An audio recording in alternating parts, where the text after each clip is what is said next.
লক্ষ্মীপুরের রায়পুরে দুই মেয়েসহ মাকে কুপিয়ে হত্যা করা হয়েছে। তারা হলেন মা শাহিনুর বেগম, বড় মেয়ে বিশ্ববিদ্যালয়ের ছাত্রী সাইমা আক্তার ও ছোট মেয়ে শিফা আক্তার।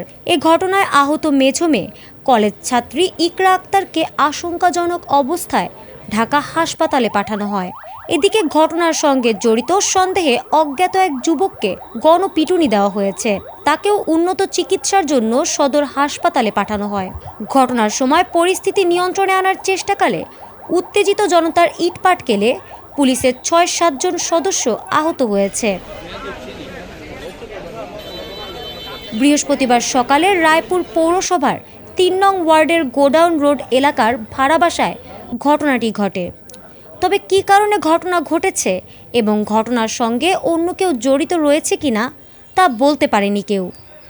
নিহতদের বাড়ি কুমিল্লা জেলায়। তারা দীর্ঘ কয়েক বছর ধরে ঘটনাস্থলে ভাড়া থাকেন। নিহত সাইমা ঢাকা বিশ্ববিদ্যালয়ের শিক্ষার্থী ও আহত ইকরা রায়পুর কাজী ফারুকি কলেজের দ্বাদশ শ্রেণীর ছাত্রী।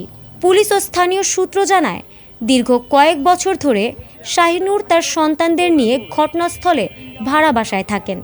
কয়েক বছর আগে তার স্বামী মোহাম্মদ কালাম বিদ্যুৎস্পৃষ্ট হয়ে মারা যান।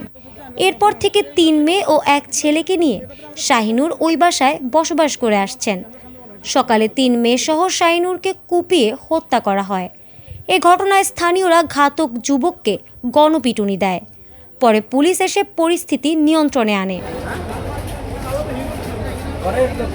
সহকারী পুলিশ সুপার মোহাম্মদ আব্দুর রাশেদ বলেন, ৩ জন নিহত হয়েছেন। তাদের মরদেহ হাসপাতালে রয়েছে। একজনকে ঢাকায় পাঠানো হয়। এছাড়া অভিযুক্ত যুবককে গণপিটুনি দিয়েছে জনতা। তাকেও সদর হাসপাতালে চিকিৎসার জন্য পাঠানো হয়েছে। পরিস্থিতি নিয়ন্ত্রণে আনতে গেলে উত্তেজিতরা ইটপাটকেল ছুড়লে আমাদের ৬-৭ জন সদস্য আহত হয়। ঘটনার প্রকৃত কারণ জানা যায়নি। উদ্ঘাটনে তদন্ত চলছে। জরুরি ভিত্তিতে সংবাদ পেয়ে আমরা ঘটনাস্থলে যাই। গিয়ে সেখানে দেখি উত্তেজিত জনতা। আমরা তাদেরকে নিয়ন্ত্রণের চেষ্টা করি।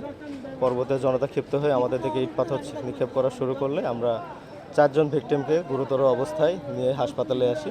৪ জনের ভেতরে 2 জনের ইতিমধ্যে মৃত্যুর খবর আরমো সাহেব আমাদের জানিয়েছেন। আর অ্যাকিউজ যিনি ছিলেন তাকেও আমরা প্রোটেক্ট করার চেষ্টা করেছিলাম, কিন্তু তাকেও মারধর করেছে তাকেও নিয়ে এসে হাসপাতালে রেফার করার পরে এখান থেকে সদর হাসপাতালে রেফার করে দিয়েছে। ঘটনার প্রকৃত কারণ তদন্তাধীন। আমরা আস্তে আস্তে জানতে পারবো। বর্তমানে আমরা জনগণের চাপটা সামলাতেই ব্যস্ত আছি। ধন্যবাদ। কয়জন মারা গেছে, কিভাবে মারা গেছে, কয়জন?